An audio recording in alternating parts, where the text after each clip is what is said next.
Božićno jutro, stano i mutno, u kaputu očevo. Malčice preveliko, ja došao sam na njena vrata, da joj kažem baš da odlazim.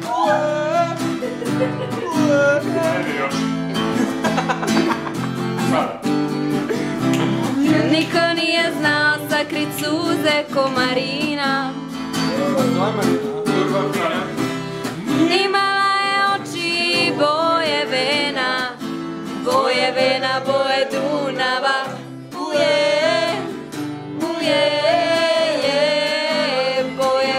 Boje Dunava,